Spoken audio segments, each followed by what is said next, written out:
Welcome to an exploration by a course in Miracles in Practice.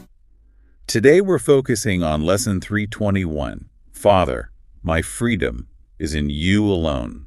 This is such a vital lesson. It really cuts to the core of the struggle over what freedom even means. The world teaches one thing, doesn't it? That freedom is conditional, that it depends on your job, your money, your relationships. And the course presents a completely radical alternative.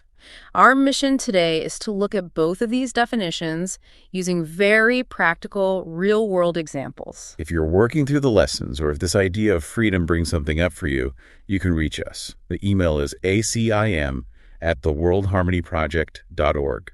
Our TikTok and YouTube handle is @TheWorldHarmonyProject. And before we begin, let's take a quiet moment. Settle in and prepare your mind for listening. Please join us. Father, my freedom is in you alone. I did not understand what made me free, nor what my freedom is, nor where to look to find it. Father, I have searched in vain until I heard your voice directing me. Now I would guide myself no more. For I have neither made nor understood the way to find my freedom, but I trust in you. You, who endowed me with my freedom as your holy Son, will not be lost to me. Your voice directs me, and the way to you is opening and clear to me at last. Father, my freedom is in you alone. Father, it is my will that I return. Today we answer for the world, which will be freed along with us. How glad are we to find our freedom through the certain way our Father has established. And how sure is all the world's salvation when we learn our freedom can be found in God alone. That opening line, the honesty in it, I did not understand what made me free. It's the most important place to start, I think. Admitting that maybe our whole approach has been off. That all our attempts to find freedom didn't deliver that lasting peace we were looking for. That line hits me personally. I spent so many years chasing the world's version. I remember stopping my church attendance because the structure felt so limiting, so restrictive. You felt pinned in. Completely. And I ended relationships because I felt emotionally or even physically boxed in. I was convinced that my lack of freedom came from the other person's expectations. Those are huge steps. They take a lot of courage. It feels like taking control of your life. They felt monumental at the time. True acts of autonomy. But the relief was always temporary. It fades. It always faded. The next stressful thing would happen, a bill, a conflict, and I was right back in that anxious place looking for the next escape route. I changed the scenery, but the fear driving me was still running the show. That's the classic pattern, isn't it? My version was all about independence. I defined it as being completely self-determined, totally separate from what anyone expected of me. How did that show up for you? I tied it to very specific choices. The kind of unconventional work I did, how I spent my time, even how I dressed. It was all meant to signal that I was my own person. Those are the markers of freedom our culture celebrates. The person who breaks the mold, who defines their own path. Exactly. These choices helped me feel like no one else was dictating my life. But if I'm being honest, I was still an incredibly anxious person. So you were performing freedom. I was performing it. I hadn't changed the underlying belief. And that is the teaching the world hammers home. It praises the person who takes control, who shapes their own destiny. It's everywhere. In our stories, our movies, think about all those road trip movies.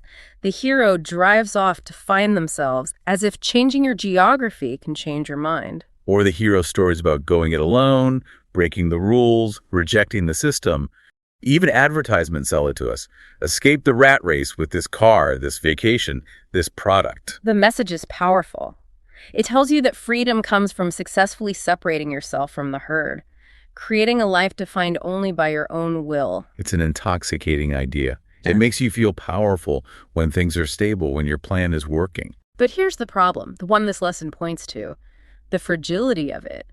If your freedom depends on having the right job, the perfect relationship, enough money, it falls apart the second those conditions change. And in this world, change is the only thing you can count on. Think of the threats. A new boss with new rules, a partner who needs you to compromise, an unexpected bill that wipes out your savings. A health scare that changes what your body can do. An economic downturn. Suddenly, that carefully built freedom, the one based on control, vanishes. It's a house of cards.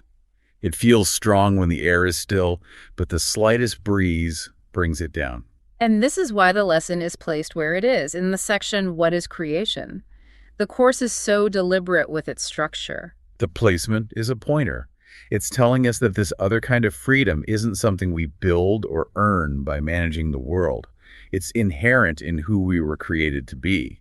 If freedom is part of our creation, it has to be eternal, changeless, unconditional. It exists no matter what the world is doing. The lesson shifts our focus.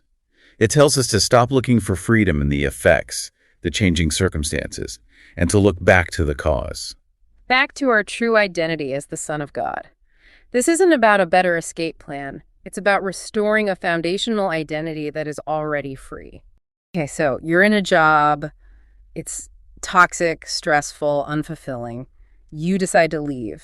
That takes courage. It causes disruption. And the moment you do it, there's this immediate feeling of relief, even joy.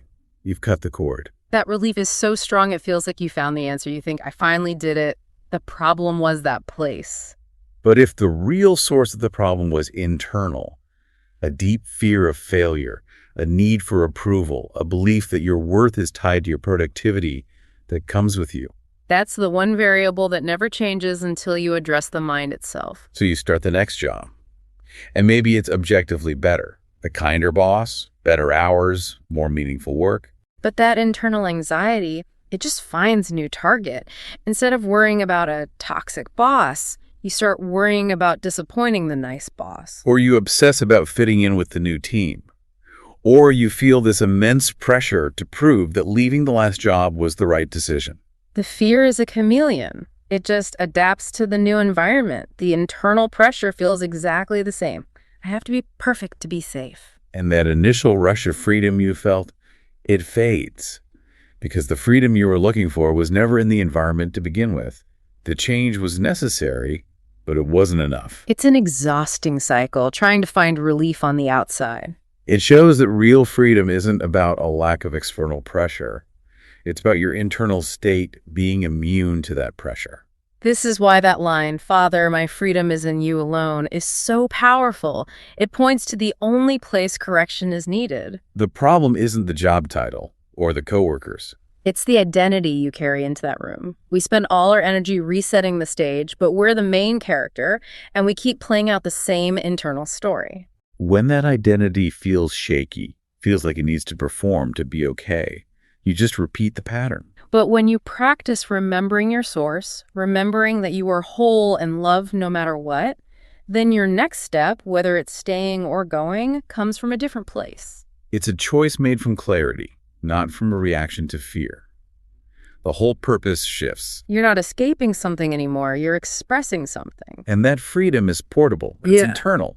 If you know who you are, the environment can be demanding, but it can't threaten your core worth. That's the steady relief the world can't offer. Now, we have to talk about situations where the world's conditional physical freedom is not just a good idea, but an absolute necessity. Let's take the clearest, most extreme example, a violent or abusive relationship. In any situation with physical danger, we have to be absolutely clear. Physical safety is the first priority. Inner work, by itself, does not stop physical harm. The course is practical. It's about sanity. Leaving that relationship is the same essential first step. That is freedom in the world's terms, the freedom of a safe environment. You secure a safe place to stay, you reach out for support, you rebuild a structure. Those practical steps have to come first. This is where we see the two kinds of freedom working together. Worldly freedom addresses the immediate threat. It gets the body out of danger. But what happens after that? Once you're physically safe, the deeper work, the healing of the mind is really just beginning. We often think that once the person is gone, the freedom is complete. But that's usually when the real internal battle starts. Exactly. The mind is still holding on to the shock, the trauma, the fear. You can be 100 miles away in a safe new home, and your inner world can feel like a war zone. The body is safe, but the mind is still on high alert. It's been conditioned to expect the next attack, to distrust the present moment. And that internal state is the very opposite of freedom. The Course's definition of freedom speaks directly to this. The restoration of your identity after trauma tried to redefine you. Trauma tries to teach you that you are fundamentally unsafe, unworthy, or defined by what happened to you. And while therapy and community are absolutely critical tools for healing, the Course offers the foundational shift that removes the meaning the ego gave to the experience. The events were real. The pain was real. But the ego's interpretation, that you are broken, that you deserved it, that you will never be safe again, that's the lie. That is what forgiveness undoes. It restores the worth that fear tried to erase. I've seen it so many times. People who are physically safe but live in a state of constant distrust. The past is running their present. That hypervigilance, that inability to relax into safety, is the absence of freedom the lesson talks about. This is where listening to that other voice becomes so real.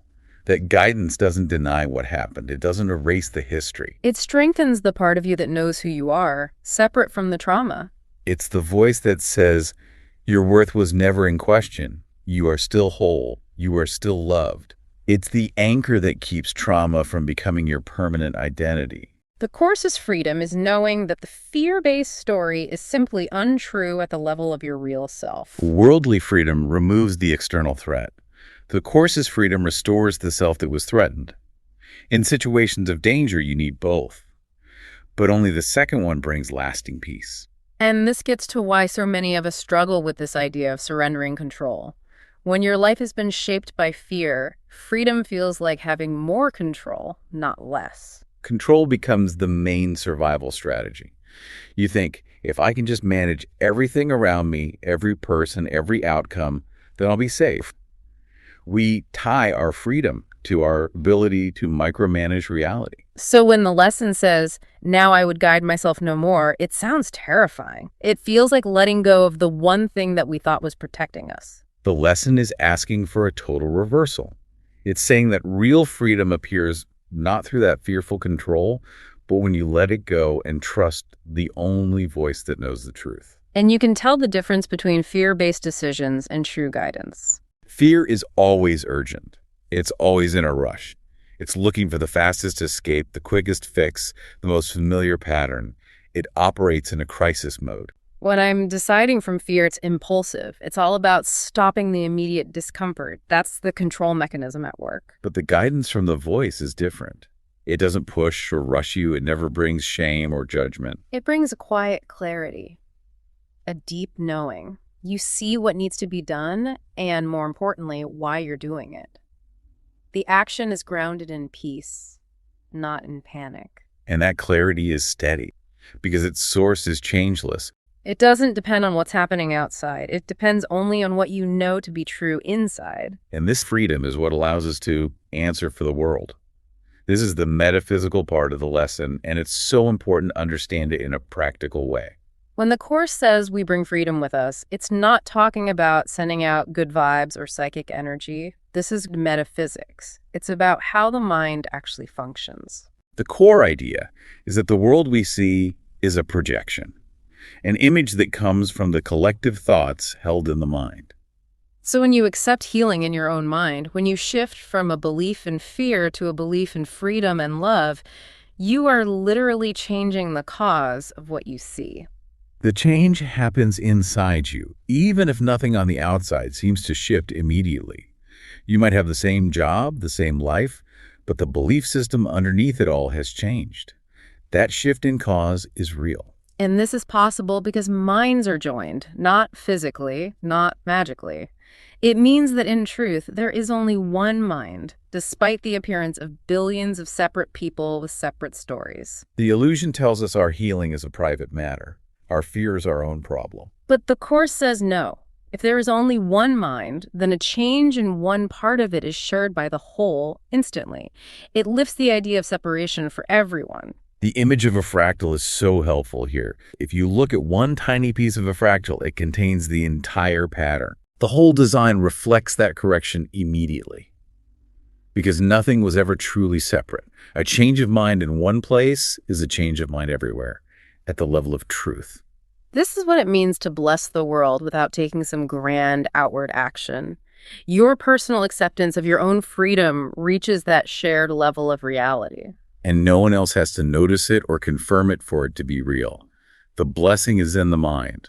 because that's where cause and effect truly live. This is why your healing matters so much. It's never just for you. Every time you choose freedom instead of fear, a block in the shared mind is removed. The entire sonship is blessed. This brings us back to the stark honesty of the prayer we started with. Father, I have searched in vain. Anyone who has been on this path for a while recognizes the truth in that.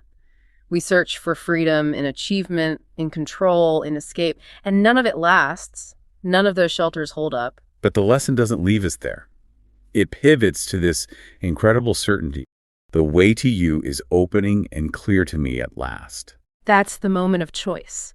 The decision to stop trusting the fearful habits we built and to start trusting the voice that speaks of our unconditional inherent worth. And when you make that choice, freedom stops being a temporary reward you get when things go your way. To recap, the Course never says not to leave a dangerous or painful situation.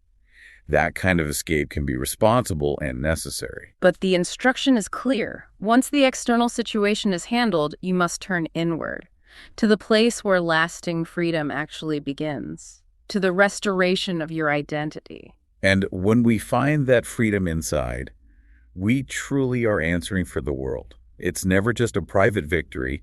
It touches everyone we meet. It changes how you show up at work, with your family, with strangers. Freedom becomes something you carry, something you share just by being. We invite you to sit with that choice today, to recognize the truth that you have searched in vain, and to accept the new beginning offered in this lesson. Choosing the guide that makes the way to that freedom clear and open at last.